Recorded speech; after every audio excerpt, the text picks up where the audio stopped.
really, really hard, and they execute the system, and that's what it's all about. Yes, sir. Trust. He's pretty Big trust. Big trust, baby. Hey, yes, sir. Right on cue. Hey, right on cue. Hey, let me.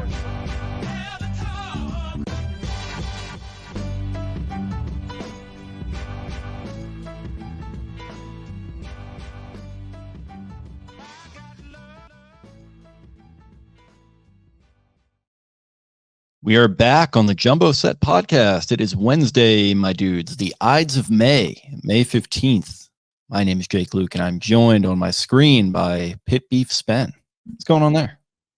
Pit beef. Well, the pit beef is a slight because I'm ready for the Kansas City Chiefs in week 1. I'm absolutely ready. And I like me some pit beef. And I'm going to say Kansas City barbecue is the least of, and I haven't been to all the spots. I've only been to a couple spots, but I'm going to say St. Louis barbecue, definitely better.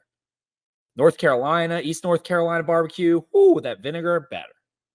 Pit beef, of course, is better. I'm going to go Memphis. Memphis is number 1 for me. I haven't gotten too deep into Texas. Gotten a little bit into some of the Colorado. Colorado's weird. There's in the western area and in the eastern area, it's a little more hunky dunk, and they're a little bit more into the soul, into the dirt, into the earth, and pit beef than maybe Denver or the Rockies are. But they've got some good Angus beef there. But yeah, Kansas City barbecue, I've been there twice. It's disappointed me both times. So I'm repping pit beef. I'm repping Baltimore. I'm repping going into Kansas City. And I saw something floating around on Twitter. The Ravens, it was announced, will open the season to start the show. Week 1. Thursday Night Football, first game of the year of 256 games will be the AFC Championship rematch, your Baltimore Ravens at Kansas City Chiefs, the defending Super Bowl champions. The first time two-time MVPs will square off in the season opener. And a really fun matchup. And I think, again, we talked about this last year. The NFL needs this to be a rivalry. Like, the Ravens are going to win this game. I'm going to start with that. The Ravens will win this game. Does that, and I saw something floating on Twitter, go get revenge. And someone was like, you can't get revenge. The Chiefs won the Super Bowl. It's like, you can always get revenge. What are we talking? You can always get revenge for the last one. The next one is always the best one. You can always get a little bit of revenge. You can always feel a little bit better. But you can always also be like, well, the Chiefs did win the Super Bowl. Sure. But what? Just make it a rivalry. Have some fun. Have some chutzpah about it. Get into the weeds with it. Have fun. I'm going to say the Ravens definitely go win that one. The week 1 Ravens, I think, are 6-1 over their last 7 with a plus 139 point differential, averaging 34.7, allowing 10 a game. Johnny gets those boys up. I think the Ravens are pissed about last year. They go get Derrick Henry's debut. So that's kind of our talking point of the show, I'll say. But pit beef, that's what's up. Kansas City barbecue, overrated. Interesting. I didn't know that was where it was going to be coming to, but I don't know. I'm with you overall. I like the idea of going in there, and I just think the whole term revenge game gets thrown around way too much in sports. Like, you see, like, Steelers fans, I remember a couple years ago coming off like some kind of crappy like 8-8 season talking about revenge games, and everything's a revenge game. So I'm not really into that. I feel like if it does apply, I guess this would be the time. But overall, it's hard for me to get super into that time, that sort of narrative when it feels like the Ravens really shot themselves in the foot in that AFC Championship game more than anything. Like, I feel like I'm a little more angry with the way that the Ravens performed in that game, from the coaching staff to the players. I think they all could have been better, particularly in the offensive side of the ball. So I don't know. I'm maybe coming into it a little bit more measured than you are. I don't love this spot for them because as much as the Ravens will be healthy, like I was talking about with Kevin Oestreicher the other night, it's good to see them in, or get out of the way early. Everyone's going to be healthy. You give each team your best shot. I don't know. It just feels like it's going to be all about the Chiefs that night. I'm sure, if the fake celebrity relationship is still going on, I'm sure a certain mega celebrity will be in the box for the Chiefs that night, cheering on a certain tight end who I have come to revile, at least on the field. I'm no big fan of this franchise. I will be rooting against them and for the Ravens with a fervor. You're right. I think the NFL does need this to be a rivalry, but where I'm sort of coming down, and I hate to sound like a defeatist here, especially as we're still 5 months out of this thing, the only quote unquote rival that the Chiefs have really had amongst these AFC kind of, people in that second part of the pecking order there is the Bengals, right? The Bengals have gotten them a couple times, but even that, it's like, they beat them in one AFC championship game, then they go and lose the Super Bowl to the Rams. So the AFC supremacy has very much been belonging to that city with overrated barbecue, per your words. And I don't know. I think you're right that if the Ravens do go in there and get a win here, maybe that could be a nice little counter jab or something to shift the balance of power, at least for a little while. Then we'll see what happens when the playoffs come around. But as of right now, it's hard for me to get super juiced up about it because I don't know. Maybe I'm just falling into this camp with a lot of other Ravens fans where it's like all this regular season stuff is great, but I would like to see them challenge for a Super Bowl finally. And you know what? They did last year, to their credit. They got as close as they. I was going to say, I mean, what are you talking about? They just did challenge for a conference title. This is all coming out in a stream of consciousness for me. I probably could collect my thoughts a little bit better, and I'm sure I will throughout the course of you can rap. Go ahead. Yeah, and I'll get my thoughts together more as we go along the course of the season. I'm just kind of starting to realize now how much I really just shoved the end of that Ravens season into the back of my subconscious. I flipped it off. I remember after the end of that game, we went home back to your house miserable. We recorded that miserable reaction, which, by the way, still getting comments on that on YouTube from Chiefs fans going back and finding it. And that's just fueling my anger even more and just really frustrating me. And emotionally, I just shut myself off from it. I got off Twitter for like 2 weeks after that game. I just completely shut myself out from it. And maybe that wasn't totally healthy because now it's all kind of coming back to me in just a Tony Soprano, dream sequence where I'm collapsing back into some table or something and everyone's, flooding around me and the world is closing in. And I've just gone all in on the Baltimore Orioles. And, we're not here to talk about them tonight. So it's time to talk about the Ravens. It's time to get into it. And, I would love nothing more than to go into Kansas City and stuff the Chiefs in a locker on that Thursday night. I'm not necessarily expecting it to happen as things currently stand, but, they've done crazier things and crazier things have happened in the world of sports. So we'll see what happens. Yeah. And again, that game, I feel the same that I did then. They weren't going to win that game. The Chiefs were better equipped for the situation, the moment, and as much as people want to go into running the ball or scoring more, offensive mistakes, interception, whatever, the Chiefs were just going to make the play. They were just going to do as much as needed to be done, and barring some sort of obscure obscenity, of course, I'm not saying there was a 0% chance, there never is, but the Chiefs are going to make the play. And the game ended on that Marquez Valdez-Scantling long bomb over a mismatch over Arthur Millette. There's a 7-inch difference. Someone who runs 4.3 versus someone who's a short strider in the open field. They were always going to make that play. It was always going to happen. And I don't fully subscribe into like the Taylor Swift aspect, but they just had the stars aligned.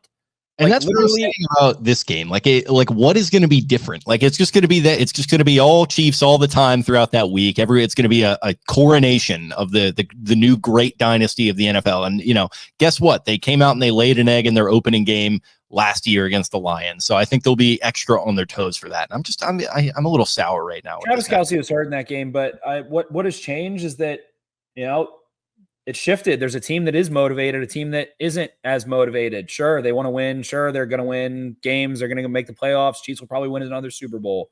Patrick Mahomes is great. Andy Reid's great. They got some good receivers. Xavier Worthy, Marquise Brown. They got some field stretchers this time that can, at least in Marquise Brown, with a rookie, Xavier Worthy, we liked him a lot. We talked about him a good bit. Perfect fit for that Chiefs offense. But Marquise Brown a little bit more functional. There's a change there. But, what's changed? Ravens got Derrick Henry. And the Ravens are bought into themselves. I think they are buying back into themselves in the actual volume 2. It's year 2 of Todd Monken. They did go play the Chiefs. They did lick their wounds. They have re-examined themselves. They are, the offensive line is still a big question mark in many ways, but I think that they are moving forward into the past in ways. And we do have a clip that kind of talks about that a little bit. Are you saying that sometimes you got to go back to actually move forward? Sometimes you got to go back to move forward.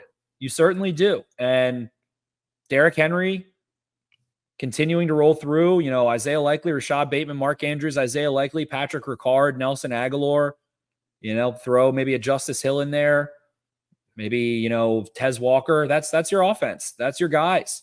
And Derrick Henry, I think I've been preaching to I guess maybe not the choir. I've been singing into the empty church and hearing my own echo about that running backs do matter. but I think that signing is ridiculous. I think Derrick Henry is a ridiculous addition to an offense.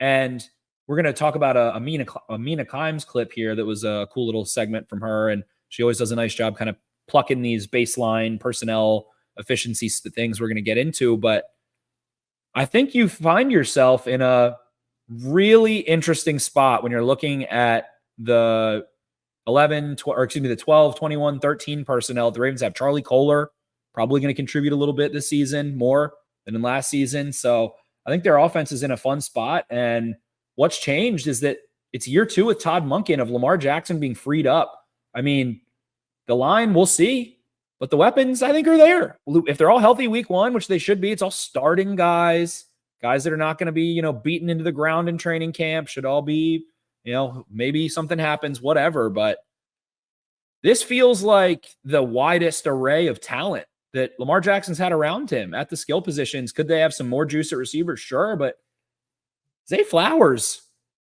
is a fucking playmaker. He's a huge playmaker. Like, showed it in the playoffs twice. Showed it a lot last year. Year 2, not a rookie anymore. Being able to continue to develop and do more advanced things. So I think that the Ravens are hungrier. I think that they have Derrick Henry. They have Lamar Jackson continuing to expand. And sure, the regular season thing, but I mean, again, everybody wants to win a Super Bowl, but if it's only, Super Bowl or bust, you're going to be unhappy about 94% of your life, maybe 90% at the best. At the best, you'll be unhappy probably 90% of the time. Very best case for most teams. You might be lucky enough to see your team become the Chiefs or the Patriots or, I don't know, the Broncos of the late 90s with Elway going, sicko mode towards the end of his career. Maybe you'll have that, or the Giants or whatever. But Ravens get about 1 a decade. They're pushing past that a little bit here. That's what it's been and what they'll continue to try to do. So, I think things have changed. And again, what's changed is that it's quiet. That's different. It's quiet. It's business. It's football again. It's just quiet on the eastern front of Baltimore, Maryland, and the eastern coast. Quiet. Nobody's talking about the Ravens. The most anyone's going to talk about them is right now because this game was just announced. That is the most anyone's going to talk about them leading up. They fell short against the Chiefs. Can they do it next year? And have the same kind of conversation we just had. The Derrick Henry's come in, yada, yada, yada, yada, yada. So I don't know, man. The Ravens are firing week 1, and it's going to be a sick game. That's fucking awesome. What more thing is there to look forward to? What more stress-inducing thing? Week 1 is usually not this like stressful thing. It is now, and that's fun. Not for me. That's what you're talking about is basically exactly why I'm against this, because like I don't like to be stressed out in week 1. I was talking to Kevin about this on Locked On. I like a nice like handshake, 350-yard par 4. Let me just bunt one out there, still warming up. Let's make a nice, just kind of comfy bogey and just move on with the route. Like, and usually the Ravens get that. They get a nice sleepy 1 p.m. M&T Bank Stadium. Some crappy Browns team or, a young Texans team is coming into town. Take care of your business. Set a good tone for the year. What I don't like about this game is that people were already, I think, kind of looking back on that AFC Championship game a ton throughout the offseason, more than I ever wanted to. And now this opening week 1 is going to be contextualized against that game. And if they lose it, we're going to have to go all the way back and just redo all that, just dredge all that up again. And then it's just the opening of the season. It's going to be part and parcel with the way that last season ended in bitter fashion. And I just want to wipe the slate clean. Obviously, we can't do that. It's not going to work out.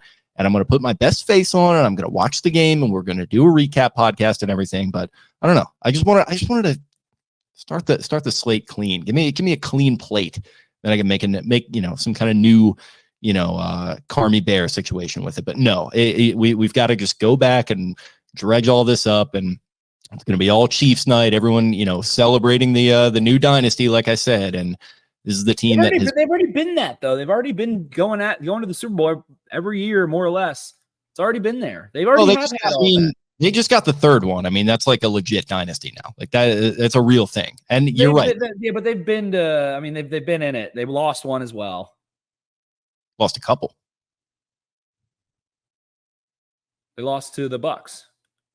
I thought they. Oh yeah, that was the AFC. The Patriots in the AFC Championship game in the January 2019, and the Bungles. Then they won. Then it's been every other year. Yeah. Yeah, they lost to the Bucks. And yeah, there you go. Bengals. Every other year. So maybe this is an off year for them. So maybe I do need to start getting excited. Who knows? I don't know. I feel like you're building them up into something that they're not. You're building the Chiefs up into something they're like, what's changed? The Taylor Swift thing is not going to continue being on the front line. I don't think she's going to continue being this talking point for years to come. Like, I think you're simultaneously underestimating how good Patrick Mahomes' career is going to wind up being, and also underestimating how massive Taylor Swift is. I don't think these lunatic fans are going to, come off of that perch anytime soon, my friend. I think we're going to be having this conversation. Yeah, but it's like not new. It's like whatever. She's there. Who gives a shit at this point? She's already been there. I don't know. She's not going to be. I don't think in the Taylor Swift thing. I don't think she's going to be this big focal point. That already is worn thin. Like no one's talking about that. It's worn thin, all right, but it had been worn thin like a couple weeks in. But this is different. There's a whole off season between it. It's like, it's just what it is. I mean, Brady was married to Giselle. People talk about that kind of stuff, and then she's just there. It just is what it is. I don't think Giselle was a pop culture icon on the level of T Swift. She's a massive fashion icon. Yeah, but she didn't have like fans following her around like a supercharged deadheads in there. That's not her tour. All that shit is over with now. Is it? I feel like she's gonna start a new one. She releases a new fucking album every year. What is going on with this woman? I get that it makes her money. I get that it's great work, and she does a good job. It seems like she's got a lot of fans, and everything is working out. But it's just like it never ends. It never ends with her. It's never going to end with the Chiefs and Travis Kelce. And I'm just going to keep getting stuffed into a locker for the rest of my football life as a fan. Just released an album though. Yeah, and she's going to release another one that's re-recordings of one from 10 fucking years ago, and everyone's going to say it's the greatest thing in the world, and we're just never going to be free of this.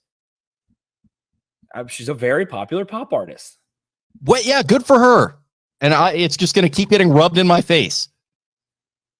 I needed to get that out. Like this has just been. I'm so sick of. I can't even do it.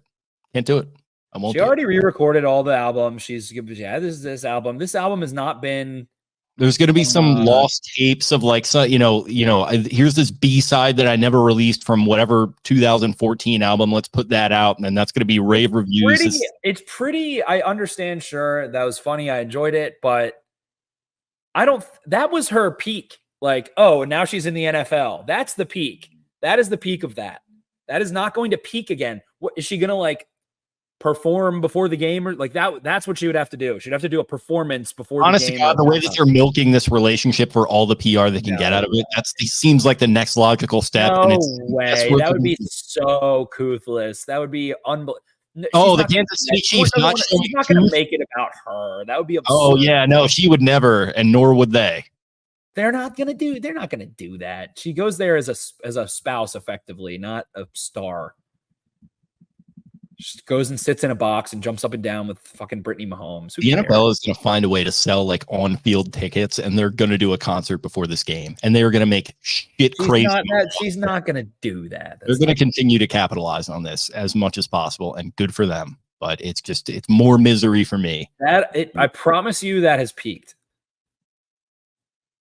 The lens of the media moves on. It's not just going to remain constant. It's not just going to be the same thing. Well, it's gonna go dormant for a while, and then guess what? This is the first NFL game in 6 months, and they're gonna be a ton of hype around it. And guess what? I'm gonna set the odds of Taylor Swift being at that game at plus 310. She is not going to be at that game.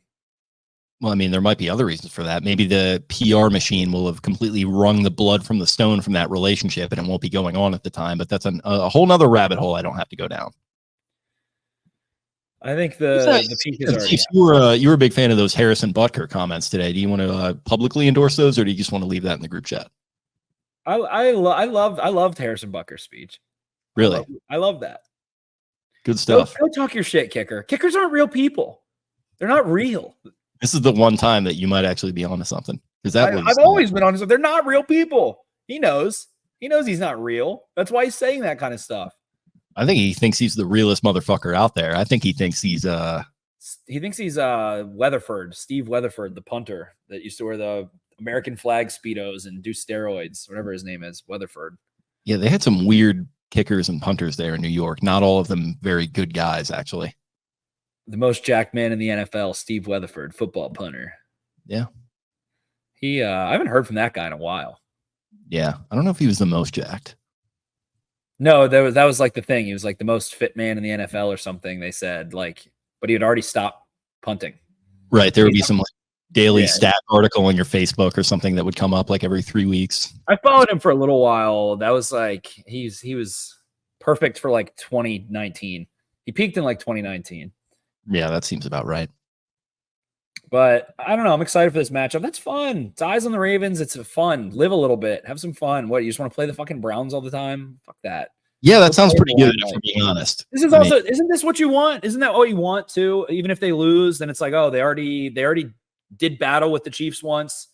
They already went into the bright lights. They already played that big game. They already got that exposure early. They already themselves early. I will say that's why I'm good with it being in week 1. Just get it out of the way. And honestly, even if they lose, I don't think it's the end of the world. I just want them to show something in the game itself. I'm just not into all the spectacle of it. You think they're going to lose 30-0 on opening day?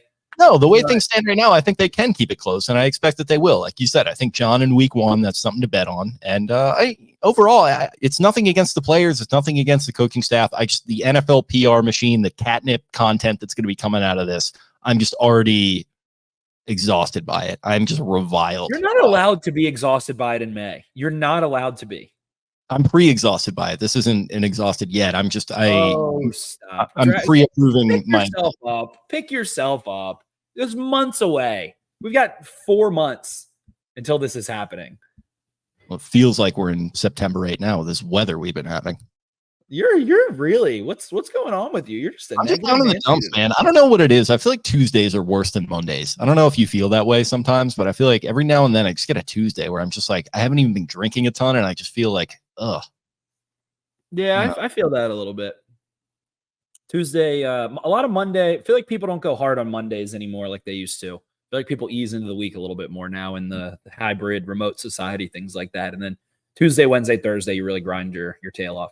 Plus summer, like we're shifting into summer. Summer hours are real. You grind Tuesday, Wednesday, Thursday so that you can take it a little easy on Friday and a little easy on Monday as we're getting into that direction. So 100% Ravens, Chiefs, week 1. I love it. I'm excited. Like, eyes, exciting, prime time, week 1, hype. Everybody's going to watch it, have a party. It's going to be fun. Fun stuff. It's as fun of a matchup as there could be. What would be more fun than that? Just not like living in like the serotonin receptor. Middle. Maybe You want to be middle. Little New England Patriots maybe with Drake May. That would have been nice. Wow. 1 p.m. on Sunday. Me. Oh my god, it's boring. Home opponents here. They got Raiders at home. That would have been nice. Give me a home start. I like a home start for 1. I don't like starting away. So I guess we can jump into this now. I mean, we've got the opponents. Are they up for? Let's see. So they're up for 9 away games this year, 8 home games. Number 1. I think there's been some teasing. I think there's been some teasing of maybe the Ravens playing internationally. That wouldn't surprise me. Lamar going to Germany, things like that. I could see the Ravens playing in Germany. He was just there a couple weeks ago, right? With Alfonso Davies. So I could see that being on the docket there. So that'd be sick for an away game, maybe against like the Bucks. I could see Bucks or Cowboys. Ooh, imagine Cowboys in Germany. That'd be firesome. A lot of fun matchups here. Cowboys away, of course. Bengals, Texans away. That's a fun rematch. They played twice last year. Got the Har Bowl. There's rumors of that potentially being Thanksgiving, which they played on Thanksgiving. What year was that? 2011? Yes. 2011 against the 49ers. Ravens won, I think, 16-6, maybe something along those lines. Big Dennis Pitta game. Home opponents are dog shit. Looking at them. I mean, you got the divisional games, of course. Broncos, poo-poo. I don't think the Eagles are as scary anymore. Commanders, rookie quarterback. Raiders, Gardner Minshew. Bills, sure. Give me Buffalo under the lights. I like that. Buffalo and give me Joe Burrow. Give me those two guys. Prime time in Baltimore. That would be fun. By the time you're listening to this, it's likely. I think the schedule release comes out on Wednesday. We're recording on Tuesday here. So we're not doing opponents. Chargers in LA would be a lot of fun. Bucks in Florida. That's always a home away from home game. Baker Mayfield. who really had such a great season last year. That's a ton of fun. Bengals need to make power moves today. Now they have to go. They really need to fix that defense, which was unbelievably disappointing last year. And of course, I mean, Burrow goes down, they just are whatever. But yeah, so I think this is a fun schedule. Cowboys, Chargers, Chiefs, Bucks, Giants away. Go up there to the big refrigerator, MetLife. Maybe I've got a bunch of Giants fans friends, so I'll probably head up there for that one. And Philly coming to town. When was the last time Philly was in town? I feel like the last two times they played them, it was Carson Wentz's rookie year. That's what it was. Yeah, Zach Orr, actually. A couple interceptions, I think, or at least one in that game. Yep. They won that game by a hair. I think Wentz chance to win at the end. Yeah, they went for 2 at the end, and they didn't get it. Ravens got to stop. Yep. And then you've got your boy Sean Payton, the just absolutely castrated Denver Broncos coming to town. Well, I mean, if you listen to him talk, he's got the new Patrick Mahomes at quarterback there with your guy Bo Nix. Sean Payton, what an offseason he's having. Just like Bo Nix rookie of the year, I might bet on. I think I actually like that. Wow. Odds are going to be very strong there. Very strong. Might get a nice cash out option at some point there. Right. Odds are going to be, I have to check. I haven't looked, but I'll look at that. But yeah, the schedule's balanced. There's 10 playoff opponents from last year. The Chiefs, Cowboys, Texans, Bucks, Eagles, Bills. Who else made the playoffs? Browns? Yeah, Brownies. Browns. So there you go. Of course, the Bengals. And hey, we'll see what the Steelers can do there. So with that in mind, I mean, the Ravens, I don't know. I feel like, and I tweeted this a little bit, I feel like the state of the Ravens is Lamar Jackson healthy? If yes, then they make playoffs. And Steelers are going to be fun matchups this year from a content perspective. Mr. Unlimited in the mix. You've got Justin Fields breathing down his neck. I'm buying what they're selling from a fun perspective at the very least, because they've been pretty juiceless the last couple of years. They've tried to talk themselves into Pickett. Mason Rudolph just kind of hanging around on the edges. They've got a real character there behind center for the first time since Big Ben, and it's going to be so much fun to watch.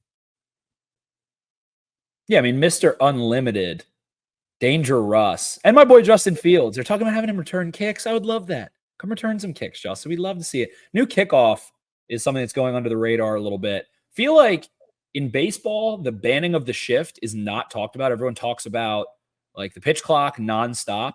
And I think that the new kickoff is going to be so exciting and bring entertainment value back to kickoff so much more so.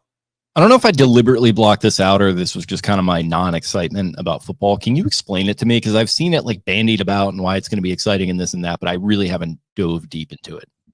Yeah, absolutely. So Sam Schwartzstein actually kind of pioneered this in the XFL, and the basic way to explain it is that of the 22 players that are on the football field, 21 of them are going to be in the receiving team's territory now. Instead of having like the big rundown, they're going to start close together, and it's going to be kind of more like a screen or like a toss play or something where it's like the space is closed down to reduce the amount of high-speed collisions, and guys that like running, it's perfect for like running backs. Cordell Patterson's probably going to be so good at these. It's going to be just reducing the high-speed collision. So basically, they're just starting closer to the returner, and it's going to allow less high speed. But the returner is obviously going to be able to pick up speed where the defenders aren't. So the returner's not going to get laid out like that as badly. Like someone's not just going to come clean downfield and pick him, pick him clean. So I think it's going to encourage a lot more returns there. I think they should. I don't know if they did. I haven't checked all the rules on it. I think they should get rid of the college rule of automatically going to the 25. They need to bring special teams back into football. It gives guys jobs. It makes every play matter. And it's just, it's fucking stupid to have. What is the point of there was a British TikTok video that went viral, some British guy watching American football. And he was like, why do you guys even do this? If every time they just start on the 25, like 99 out of 100 times, why don't you just not do that? Just start on the 25. And I thought that was stupid, but now I agree with him fully now. I'm like, okay, the kickoffs basically don't matter. Just start on the 25. So I think they should get rid of the ability to fair catch in the field of play out in from the end zone. I think they should get rid of that with this and bring kickoffs back. I think they should move them back to where they were and have it be this way. It had a significantly lower amount of traumatic injuries, concussions, and like critical injuries in the XFL. So Sam Schwartzstein, who does the Prime Video, Prime Vision on Amazon Prime. What is that? Thursday Night Football they do on Prime now? Yeah. So he does those. He's awesome. I'd like to get him on here. I've talked with him a bunch. He actually is. We ended up figuring out. We were talking in Twitter DMs. Ended up figuring out like one of my buddies from college is his brother-in-law now. So we had no idea. I'm not that close to the guy from college anymore, but it was super cool. So I'd love to have him to come on to talk about it soon. I feel like there's a certain early 60s former defensive back / special teams coach in the Caves Valley area whose gears are already turning with this. 100%, 100,000%. Okay. Well, we'll see what he has to do. You were talking about Justin Fields returning kicks. I think we got maybe a little off the rails there, but that's fine. Yeah. Overall thoughts on the schedule. Yeah, it's going to be a grind, but I mean, people are kind of overlooking the fact that they had a really difficult schedule last season and they overcame that pretty well. Obviously, they've lost some talent since then, but overall, I mean, that's just the way that it goes in the NFL, like churn and burn, and seems like maybe change the identity a little bit with adding Derrick Henry, and we'll see what happens with this offensive line. That continues to remain my question mark, if not my outright concern. And I don't know. It's all going to start on Thursday night in the land of overrated barbecue for Spenny. It will, and I'm going to set the over-under. I think the Ravens have it. I'm going to say they have 3 primetime home games this year. That is my inclination. The other thing I have heard is that they're going to play the Bucs either first or second week of November in Tampa. So that'll be an early November game. So that's a Didn't they only have one in Baltimore last year? I'm sorry? Didn't they only have the one in Baltimore last year? Yeah, against the Bengals. Maybe the Steelers one was supposed to be and was flexed. I can't recall. Could be, yeah. I was not able to make time or something like that. Yeah, I remember the Bengals one because I couldn't go to that because I was in Mexico. So I didn't get to go to one last year. Which I can kind of take them or leave it. I don't always love the strain on that Monday morning after those kinds of games. I love the black uniforms and I love the lights. The Ravens should be announcing their alternate helmet too, which the rumor I've heard on that is that it will not be matte. It is going to be like a metallic, like a super shiny, kind of like what Louisville had it when Lamar Jackson was there. Those metallic helmets they used to rock a bunch, which should look sick, and that would look really cool if it's black. For all black home game, that would be outstanding. Derrick Henry's aesthetic in that would be 15 out of 10. And I think the Ravens have a few. I think they have one against the Bengals or the Steelers. They haven't had a Steelers primetime home game in a bit, and maybe Russ Wilson brings enough flair to the schedule maker, to the NFL, to be like, okay, yeah, we can put them back in primetime. I mean, they've dominated the Ravens. It's honestly insane. They own Baltimore right now. So that would be a cool one. And Philly at home, if I was going to go out of the division, I would love to see Philly, Baltimore, primetime. That's a sick matchup, honestly. Yeah, they went to Kansas City, played a primetime game last year. So precedent for the interconference games for them. Would be a ton of fun. So I think the Ravens do get a few. And then, I mean, they've got tons of options. The Har Bowl, again, in LA, another one. So, yeah, I think the Ravens get at least one at home, and I think they get 2 at home. I think they're going to have 2 primetime home games. And I guess Thursday is primetime Chiefs. So yeah, I like a Thursday night game. I'm good with that. Kind of. They also the benefit of this too is that they open the season on Thursday and then get a break. Yeah, get a long week. It's like an extra bye week. 100%. It's like week 0. Exactly. So that's cool too. Okay. All our thoughts on the schedule poured out. All our thoughts on the schedule poured out. All right. Well, we got a little clip that you alluded to earlier from the Mina Kimes show, which you found interesting. Watching them, that I think that they can continue building on, is just how unbelievably efficient the play action pass attack was last season, which is kind of what we expected with Monken. Lamar was second in QBR with play action, and they ran it a fair amount, but I think they could run it more, especially when you consider that when they were in, we were like, oh, they've got OBJ, now they're going to be in 11 personnel. And they did use more 11 personnel for sure. But when they were in their heavier groupings, and when they passed out of those groupings, so a lot of times play action, 12 personnel, 0.57 EPA per play when they passed, which is unbelievable. It's the best in the NFL. 21 personnel, which is significant, by the way, because the Dolphins and the Niners use it so much, along with the Ravens. So you're going up against offenses that use it a lot and are very prolific. Still first in EPA per play when they passed out of 21, more than the Dolphins and the Niners. So I feel like we saw sort of, okay, now they're really, really tying the run and the pass together. This passing attack is finally caught up to the rushing attack. Year 2 of that, I feel like, is going to be even better. Yeah. So a lot to get into there. What's jumping out to you with what she had to say? Yeah, I was alluding to what I thought earlier, and I do think it is perfect for the Ravens to run a little bit more wide zone, and that they're going to have Isaiah Likely. Pat Ricard's still going to be a factor. They were so effective with him on the field last year and continue to be. Their splits with him on and off the field are ridiculous. They have such a positive EPA when he's on the field. They have Charlie Kohler. They have Isaiah Likely. They have Mark Andrews. And what Likely showed last year, I mean, he is not to be discounted in any way, shape, or form. His athleticism, his ability after the catch, downfield to track the ball, all those kinds of things, was a big play machine for them down the stretch with Mark Andrews out. So I think that this is going to allow them to revert to dominating in mismatch territory. NFL defenses are shifting more towards being able to match up, play too high safety and things like that. But then you factor in Derrick Henry, and the Ravens are going to be able to pass to set up the run, I think, a lot. Like, they're going to be able to throw their way into being able to run the football because Derrick Henry is going to bring that presence. So I think teams are going to have to pick their poison in many ways, shape, and forms. And Monken in year 2 is going to allow, I think, just more freedom for Lamar Jackson at the line of scrimmage. It's the biggest thing. What has changed? And that's actually something Sam Schwartzstein, he played for Greg Roman at Stanford. He was like, what is different? Like, I feel like I'm watching Greg Roman's offense. I was like, you are for the most part, but you know, the operations are cleaner. They're getting to the line quicker. And it feels like Lamar Jackson had a lot more ability to check and make checks and change the play and find the weak link in a defense. And I think that's only going to grow exponentially. I think that's the biggest thing that was stunted in his development, probably was his ability to call plays at the line of scrimmage. And now he's going to be able to be operating at that same level pre-snap that a Josh Allen, that a Mahomes, that, you know, the veteran quarterbacks are. Lamar Jackson, shockingly here, I mean, he's been joking about it all offseason. He posted that Instagram picture calling himself old a while ago with him, you know, making a jump pass with a leather helmet. What is this, year 7 for him? It's absurd. Yeah. So he's not a spring chicken. He should be able to navigate the line of scrimmage. They're paying him enough money to, and he did last year. So I think as he runs that show and the ability to play an accordion, have a Kyle Shanahan type offense where you bring the splits in, you've got explosive tight ends, you've got Ricard, you've got explosive receivers and Bateman and especially Flowers that are going to be able to stretch the field laterally from condensed and then also go spread out of those same things. So they did bring in Odell. They did want to run more 11 personnel, and it wasn't great.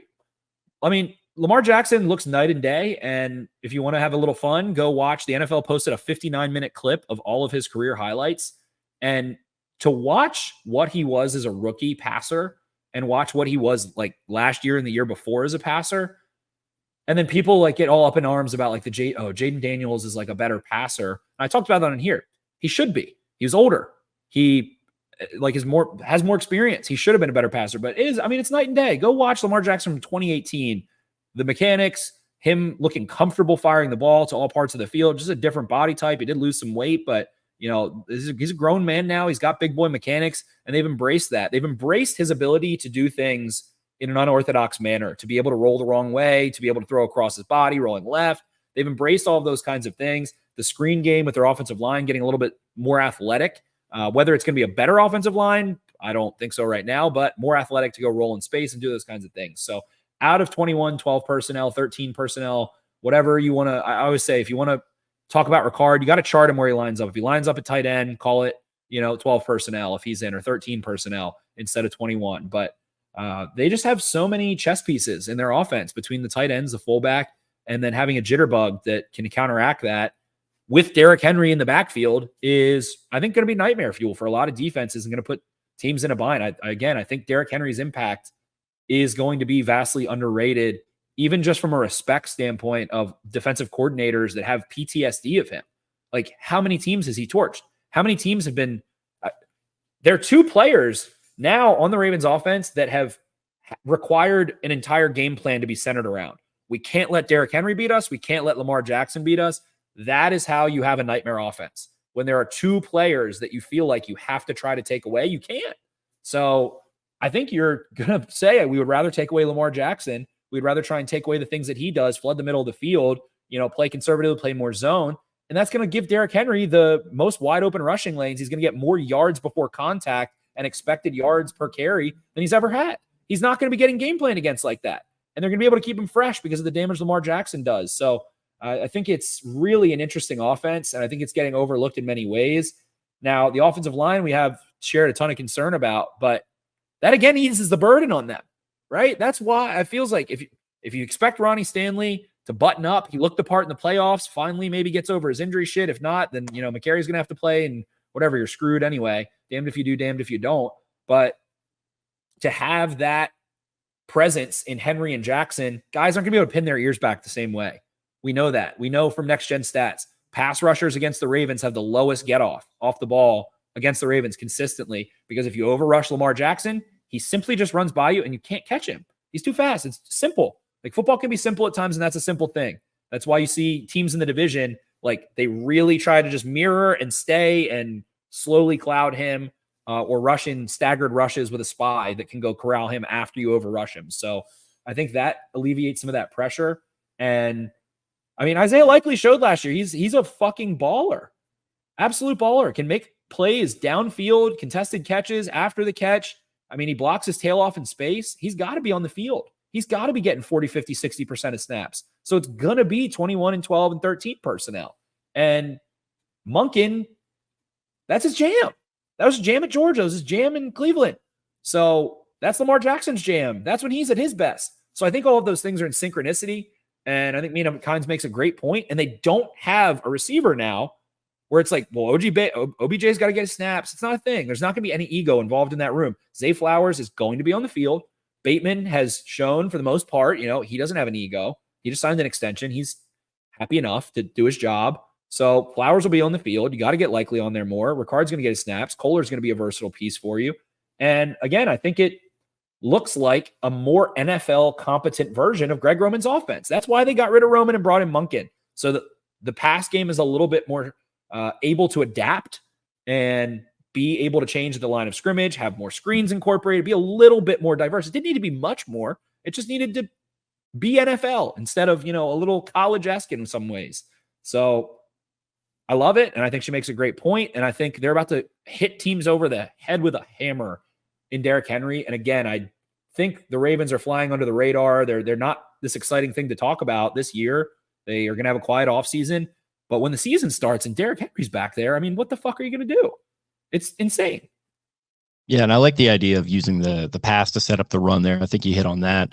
I think that could be a good way of subverting expectations with what was a high profile and a big signing with Henry, and a guy who is going to be taking the attention of a lot of these defensive coordinators who, like you said, have PTSD from him just running through their defense over the years in a Titans offense that was entirely, completely built around him. I think this offense will run through him at times, but as always, it's built through Lamar Jackson. He's the number one guy, and now he has more power and more autonomy to make checks at the line and be a little bit more independent and be that veteran that you're mentioning. So I think that could be sort of the key to, like I said, subverting expectations a little bit and setting yourself up to go to the run game late in games when you're going to want it. And then maybe you can use the run game to go back to the play action and set yourself up to pass again and maybe do a little bit more, under center play action stuff, which we've been talking about a lot. And they've gotten incorporated a little bit more. I think this could be even more of an opportunity for that with, like we've been talking about, a little bit of a more veteran Lamar, and then Henry in there, who is more than used to running those stretch runs, going out wide to the outside of the tackle. I think that could be a good opportunity to run some bootlegs, cut the field in half, make things easier on throws. I don't know. It's just all very, very interesting stuff that you could explain a lot better than me, but it just seems to all make sense and work with the pieces that they have, where you have a Ricard who, like you said, when you're running 20, when you have him out there, you're basically running 21 anyway, because he can function as a tight end no matter where he lines up. And yeah, it just seems like a vision has kind of come together for this offense. And like we said, concerns for the offensive line will persist, but all of this is going to help these young athletic guys, which is the transition they want to move towards, get their feet under them and hopefully get some good experience. So all exciting stuff. 100%. And I'm just excited about the Ravens. Again, got to go back to move forward. Feels like they deviated into that 11 personnel, OBJ, Flowers, Bateman, now Aguilar, all of that. And they're like, all right, yeah, we've got that in the bag now. That's a shot. They can hit the low cut with that. They look professional in that regard, but that doesn't have to be, their workhorse. That doesn't have to be the fastball. Your fastball is 12 and 21 personnel in that regard. So very excited on that front. One thing I wanted to talk about before we got out of here, I know it's a little more Orioles related, and I do have my buddy Justin. We're about to watch the Knicks game here in a little bit, just chill at my spot. But the whole thing that went on with Colton Cowser, I think this week, and the game ends up getting rained out today. But of course, again, I've tried to, and you know that this has been something I've tried to not do less over the last couple of years. We've been doing this show, policing fans, telling fans how to fan. Fan how you want to fan. I've tried to be that way very much, but this whole idea, basically what has happened, Colton Cowser, name is Cowser. Everybody knows the Orioles. Everyone's wearing, if you're in the Baltimore area, everyone's mooing at games and having fun and wearing cow hats and milkman hats and everything cow and dairy themed and all of that. And then there's a contention on Twitter right before the game. They're supposed to have the pasture out in left field at Orioles games tonight, Tuesday, got rained out, rescheduled, whatever. Maybe they'll reschedule the pasture thing. Seemed like fun. Like, it's kind of like the bird bath last year. I felt like, all right, let's do another thing. Let's get some things going. That's something I said about the Orioles team last year, right? They don't have a thing. Well, the bird bath kind of was the thing. So I like the things. But then people are like, oh, well, he's been slumping. And I mean, he has. He's been dog water at the plate for pretty much a month. Basically had a huge month of April. And towards the end of April, even on the interview that you and Eric did with him on our flagship here, he was like, you guys were like saying, oh, how great he's doing. But he was mentioning like, yeah, I can't hit the low and away change up right now. He like knew it was coming. He like knew he was going to slump. And that's maybe a whole other conversation. He said it's all about adjustments. Like, I have to start adjusting right now. And it turns out he was right. Maybe it's maybe we're the podcast mush. So you talk about the podcast bump when we have guys come on here and start doing well. Maybe we cursed him. He was slumping before. He already knew. The slump is already, that's the saving grace. If he hadn't said that, then maybe I would agree with that. But so what happened is like some fans or whatever were like, why aren't they doing an ad? Why isn't it an Adley theme or a Jordan Westberg theme? Why is this guy who sucks right now having a night? And I think that is the dumbest way to go about being a fan and the dumbest way to root about sports. Why can you not have a guy that is sucking or is quirky or isn't the best player, right? Why can you only root for Hall of Famers like that? And I don't think the point of being a fan is to only root for guys when they do well. I think you're supposed to cheer them on and cheer them to victory and uplift them. These guys come from freaking like the ball. That's what I'm about to talk about. My boy Justin, I'm about to talk about Trey Turner. But the point is like, why not show these guys? I'm a Baltimore Orioles fan. Am I rooting for a team of guys from like Maryland or Baltimore? No, they're guys that my team, my city that I'm from, that I like drafted and picked up and signed and traded for. Like, they're not Baltimore guys. So what am I supposed to do? I feel like I'm supposed to try and show them that Baltimore is a loving, caring, cool, fun, exciting place that uplifts you and makes you a better player. And that's why I think it's cool when fans come together to do things like that. Like my boy Justin here is talking about. Trey Turner last year signs a, how big is his contract? It's like a $330 million contract. And he fucking sucked for how long? What was it, August when the standing ovation happened? It was like August. He was batting like what, 220, 230, something like that. They were approaching Red October in Philly. It was almost Red October and he was still struggling. Exactly. Yeah, it was like the very end of the season. He's been dog water the entire season. So Philly said, and Philly being known as the shittiest city to possibly go through a tough spat in, but you could tell Trey Turner was hustling, right? Like, he wasn't like mailing it in. He didn't get his contract. He wasn't just being a bum. He was hustling. It just wasn't working out. He was struggling. He didn't have a good approach at the plate, but he was still making defensive plays and, running out to first base, doing what he could. So what did the city do?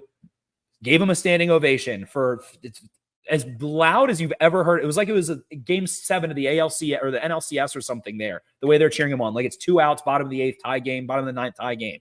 So he hits a 3-run home run and then what? Goes on a tear, has like a freaking 1.1 OPS basically the rest of the season and into the playoffs is money. So what did the city do? They uplifted someone who was struggling. So the idea that people are like, oh, Colton Cowser shouldn't have Cowser night, or like the thing that drives me crazy and why I wanted to talk about on here is like Pat Ricard. Like, is Pat Ricard the best player in the NFL? No, but he's this big. He's also like a dork. He's a big gamer. He like has like a curly faux hawk. He's a gigantic meathead dork. He's fun. He's personable. He's quirky. And fans have this negative connotation of him that is so strange to me. Someone doesn't have to be good for you to enjoy them on your team. But I will say, if they're lazy, if they're coasting, if it's baseball and they're just jogging out to first, not trying to beat out, a tough play consistently, I get it. Shit on the guy. Shit on the guy all you want. If they're doing dumb stuff consistently, that's fine. But when somebody is hustling their tail off, that is when you should uplift them when they're struggling. That is the ideal person. It is better to root for someone who is struggling than someone who is doing well. Like, that's the point of humanity. That is why you should try to uplift those that are struggling. So I think it's so stupid that because Cowser has had a rough month, they shouldn't, he's not good enough to have a night. And I talked about this on Twitter, and somebody made a great point. It was also Phillies related. Shout out to JL Lynn JJ. Josh said, one of my favorite early baseball memories was a kid that I used to watch Phillies games and seeing them cut to Randy Wolf's wolf pack in the upper level of the vet. That was just an okay to half decent pitcher. And it never even occurred to me that he just wasn't that good of a player and had this fun thing going on. So someone doesn't have to be great all the time to have something fun or quirky or to like them or to root for them. So I would just like to see, as these two teams, the Ravens and the Orioles, are successful simultaneously, the Ravens and Orioles both getting the 1 seed last year, uplift them. Like, stop making everything fucking negative all the time. It's not, I don't know. Maybe the city can rub off on the team and the teams will win. Maybe. Why not? What's the point of just being nasty and scowling all the time in that vein? You summed up pretty much all my thoughts on it. I do find all of it like extremely preposterous. Not from the people who are like doing the thing and like being positive about it. From the other side, it's just a preposterous reaction. But I almost kind of get it, because like I've realized this recently in recent years, and I'm trying to be better about it. And I'd urge these people to think about it a little bit. When you log on to Twitter and you start reading tweets, do you find yourself psychologically in a defensive posture? Do you find yourself psychologically wanting to react negatively to things because you've just been conditioned to think that way about Twitter, because it's such a combative place? Like, if you come at it differently than that, or if you try to, even at least, like, maybe you'll have a little bit more of a positive experience, and you won't get down this rabbit hole where you're getting into a Twitter war over something as silly and fun, but also, you know, I think everyone involved would admit, just silly, just kind of fan stuff. It's a quirky thing. It's zany. Sure. You don't argue over zany things. There's no reason to be attacking people over something that's goofy. It's lighthearted. Who gives a shit? Yeah, I've seen threats flying around. I've seen this and that, and it's just not like it's just not worth your time, guys. Like, let me just tell you right now, like, there's a lot better stuff that any of us could be doing than mute people, block people, talk to people that spark joy. And the general thing that drives me nuts is like, and that's the Ravens are the epitome of this too. The Ravens spark so much joy for me as a fan. That was the first time they've ever hosted an AFC championship game in their franchise history. And so many people are looking back with this disgusting, bitter taste. That was a really fun season. I think a lot of really good times. The Texans game right before that was a huge win at home in that nervousness. It was close at halftime. And Lamar Jackson's running into the tunnel doing his crazy arms, like scoring 4 touchdowns. That's what you wanted. But then, like, I'm with you on that. I'm with you on that. Some joy. Sports are supposed to spark joy, not be a point of stress and contention. And I know I'm a hypocrite in some regards. I'll bitch my tail off about things. I get frustrated too.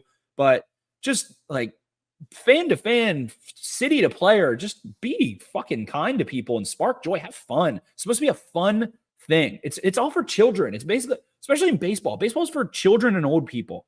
Like, taking this baseball game so seriously. Like, people are dressing up like cows and you're mad. It's funny. Have fun with things. Isn't this what we were sick of in like 2020 when everyone was all crazy about politics and stuff? This is what we were sick of. People acting like that. So have fun with stuff. Buddy, I got news for you. Nothing's going to be, it can't possibly be as bad because COVID, there's no quarantine going on. It can't possibly be as insane as it was. No way. No way is this year going to be crazier than 2020. 0% chance. We are already too deep for it to be. We'll see what happens in that Chiefs. I don't even have my orange flag up. I don't even know if I want to put a yellow flag up for people going nuts like they did in 2020. I feel like people are sober from that craziness. Then I definitely participated in many degrees of that as well. So Have fun, root for the players. You know, what do Ravens always say at the games? Have fun, root hard, don't be a jerk. Uplift people, have fun, enjoy life.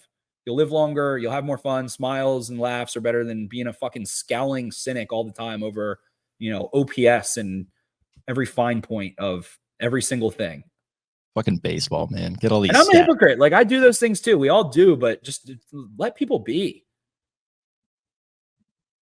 Let people be. So that's my piece I wanted to kind of get in there regarding the two teams in Baltimore and really just generally being a fan in general. I am done. Fan how you want to fan. If you want to be a hater, there are trolls I love. You know, Pickensburg. Pickensburg is fantastic. Well, he's getting a little Hollywood with it now. He's soft as baby shit now. He's reading press clippings. He's buddies with all these guys. Pickensburg has lost his edge. We gotta get. No, he's big time now. He's way too mainstream. So shout out to all the trolls out there. I love you guys too. Those trolls are funny, but when it's like an actual human that's an adult that's representing themselves and being dead serious and not even like trying to be a troll. Just lighten up, buddy. I mean, if you need somebody to laugh with and have a hug, come hang out with us, DM us. If you're feeling a little cynical, join us, and we'll try and make some light of things. And that's why I thought it was cool. Tom Brady has some comments now like, oh, like the roast was bad for my children or whatever. I think it was, I think that's a good kind of thing to do. Yeah, Tom, I think your kids are going to be fine, right? I think they got enough money in the bank. They're not going to have to work a day in their life. It's all good, right? It's more fun to see, like, I don't know, maybe I'm wrong. It's not my family, but like, it's cool to see, like, they're already under the public eye. There already are news clippings about Giselle cheating on Tom everywhere. It was cool to see their dad go make light of it and take shots and laugh and smile and turn things into a joke a little bit. Like, there are times to be serious, but a lot of times, life is tough, and it's nice to be able to laugh at shitty situations. And, what's the point of this stupid human existence other than to do that? Getting real philosophical on me here today at the end of the show. Who would have thought? A lot of moving parts going around the intersphere and the interweb and things like that today and this week. So yeah, just have fun, guys. Have fun, spark some joy, be good. Okay. I think that's the show. So I'm also on a heater, press box picks. Shout out to that. Best of Baltimore. Keep forgetting to talk about that. What's the PGA play this week? I don't know yet. I don't know. Everybody's on Rory. He is hot as hell, and Valhalla is perfect for him. And then there's like the anecdotal stuff, like, oh, he's getting divorced, and like last time he broke up with fucking whatever her name was. Wozniacki. And she played really well on the tennis tour after that too. So they were the testosterone and the sexual tension in them was building up with no longer with their partner. Went George St. Pierre, no sex. No sex, you'll play better. You'll fight better. Gotta get high tea into the tournament. I don't know. I'm gonna bet on Brooksy.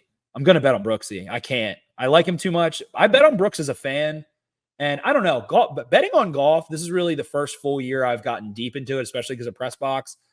I think that's the toughest thing to bet on is golf. I think that is I'm pretty good at it. It's the only betting thing that I'm confident in. Then post picks. You should post picks and stuff. Yeah, maybe I will. Yeah. Hashtag get involved. Maybe I will. Yeah. So picks wise, I'm not quite there yet. I've got my buddy Justin here. We're probably about to look at some stuff and get into it. I'm probably going to take Brooks. Everybody's on Spieth because he's plus 9,000. Just Venmo me your money instead. It's not going to be Spieth. We know it's not going to be Spieth. I think I hate to say this, but it's little Scott Scheffler. That's my pick for the week. I haven't even looked at odds yet, and I imagine that. And that is a fun thing. I'm not a huge Scotty guy, just personality. I think he's the best golfer in the world, but a fun thing to root for is him winning all 4 majors. That's a fun thing. Combined to that, he's got that history factor to him, which makes him intriguing. If not for the fact, he just had a baby. You're supposed to get the daddy bump, so he's going to be piping the ball. He's going to be hitting 340 at Valhalla. Yeah, strong dad, father. The relief has washed over him now. It's not an anxious thing anymore. So yeah, it's boring, but that's my pick. I parlayed him with a couple other guys. I'll send that to you when we're done here. Yeah, you should start posting that stuff on Twitter. Post little write-ups and shit. Okay. But yeah, I'll get into some deeper stuff. I like Jason Day. Should I die? Finish top 20. Probably odds on that are probably like minus. If I have not looked, I would guess maybe minus 140 to finish top 20. Wearing some nice breathable linen out there, He's been looking sharp. Couple buttons down. He has, yeah. I'm a fan. He's been looking sharp. He looked sharp this week. The Prince, Sungjae as well. Shouts to the wave. He's a little bit hot. Wave God on the bag. I mean, Oberg is a great play. He's as long as anybody. Pause. He has the approach. He has the. I mean, this is a great course to hit the ball straight and far as fuck, and that is exactly what he does. He has no shot shape. He just fucking rips dead center piss missiles. So, what is he? Probably 4th in odds, I would guess. He's up there, yeah. Yeah. So, we'll talk about it a little bit more. Okay. We got to get Brian on. We should be doing golf content. Yeah, I'm sure he'd be down. Yeah. The summer of Banks is around the corner though, so we gotta. I know. He's already pretty much gone. Yeah, he's that summer Fridays thing is applying a little early to him, so we gotta corral him up and get him cranking away on the content. We do. All right, that's perfectly an hour. Let's land on 60 and get the hell out of here. All right. Well, thank you guys for listening. As always, we very much appreciate it. If you want to support us, please do so by subscribing on YouTube. hit that subscribe button at the bottom. Leave a comment for us as well. Get the algorithm pumping for us. Share us with our friends. Talk about us to your friends if you think they would be into the Baltimore sports content that we got going on. Word of mouth is always great. You can also interact with us on social media on Twitter/X at X52 Podcast, and it's the same across the board. Instagram, all that good stuff. I am at Jake Louque. That's LOUQUE. Spenny is at Ravens 4 Dummies. That is the number 4 in the middle there. And you can find the other 3 clowns, Eric at EDITTI22, Brian at Barstool Banks, and Taylor at Taylor Smythe 10. Thank you all for listening, and we'll be back at you very, very soon. See ya. Arrivederci.